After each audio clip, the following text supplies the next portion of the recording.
Hey guys, I'm gonna try to help you and myself at the same time solve some problems of over-complicating what we're gonna bring with us. Now, if you want to go out, say fresh water all day, 1,000 is good all day for that, mostly for trout. Now, if you want to go like me out for saltwater, shoreline areas, for 5,000, like this would be okay. So if you want to get a good mix, like say you want to go set this one out with some bait on it, check it out there, just let it sit for a while, go along the shoreline. You may still want to use 1,000, right? So let's go through just two items I really think you just need to bring: 1,000 and a 5,000 reel. I think that's all you really need. So why these two? It doesn't have to be exactly these two. You can pick whatever brands and models you like. I'm just pointing out that this represents the full spectrum of this brand. It started with the 1,000 and it went as high as the 5, and these are the HDs. HD in this particular case doesn't mean heavy duty, it means high density. The gearing is high density, so you're going to get better gearing out of it, which means when you bring in your line in, you're going to get more power, and the teeth will be more engaging with the other gearing. So this is what I would take, because I've done it before. I would use the 1,000 for, like I said, just bait along the side, catching bait or catching smaller fish. I put the 5,000 out.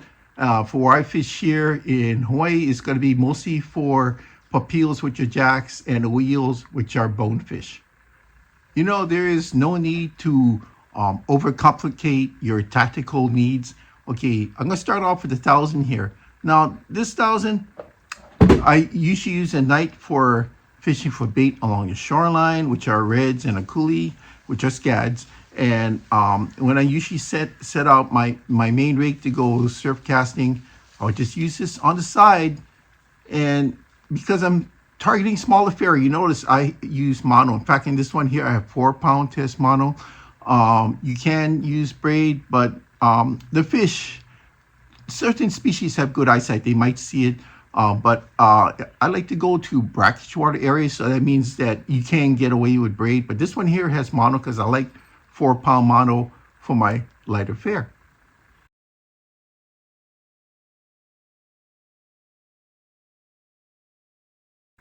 Okay, this one here is the 5,000. And this one here is, I would say, better than your 4,000 for patrolling the shoreline. It gives you a little bit more power, a lot more lineage, and it's still light enough where it's not going to create arm or wrist fatigue. So I kind of like this reel for going along the shoreline for major fish. And when I'm done, I'll just set it off with some bait, like I'll catch a crab or smaller fish, which I need the other reel and rig for, and I'll use it for that. Now, this one here, I did add a 38 millimeter Gomex's power knob. And I tell you, because anytime that you can take off the stock and go with a rounded power knob for grip, especially when your hands are wet, that's the way to go.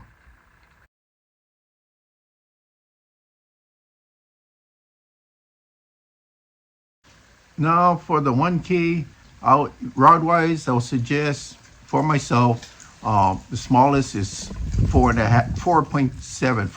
feet 7 inches. I've had good luck with it with the 5 foot 7 inch, 5 foot 9 inch. This one here is a odd size. This is 6'7". I tried it with the 6'7". It is okay, but you got to remember, the longer it is, the more stress you're putting on that fragile 4-pound test line. So just kind of keep that in mind. Check this out. This is the 5,000.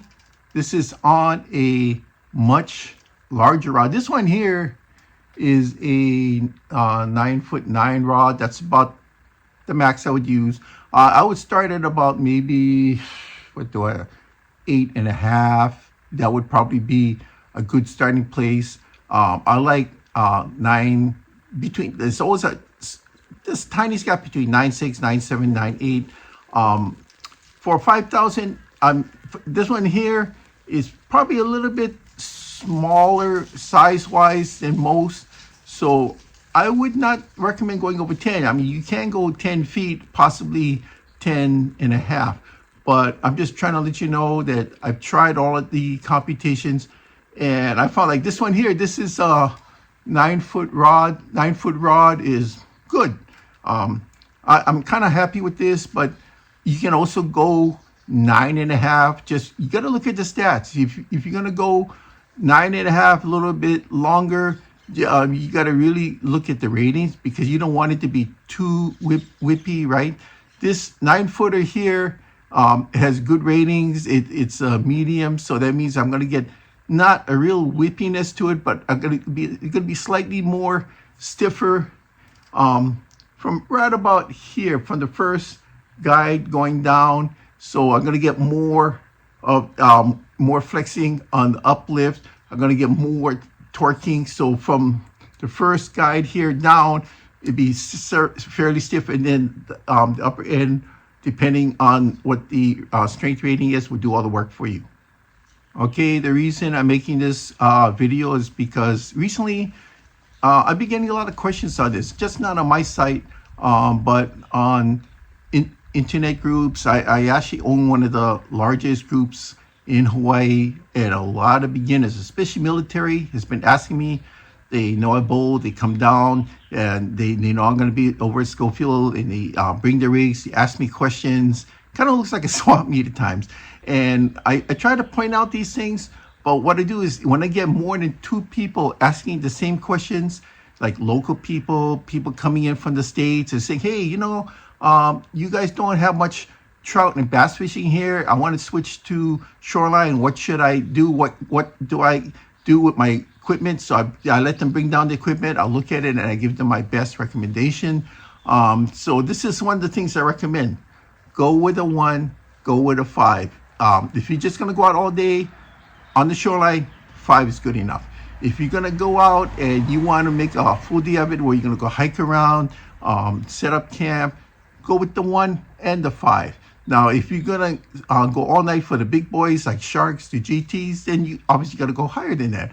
But this is just an introduction to introduce you to areas on how to fish correctly, and what your equipment can take. Okay, so this is just the first stepping stone, and I just want to show you what I do. Now, it doesn't mean that you have to do it, but it's a good stepping stone for you to start your way into fishing. All right, thank you.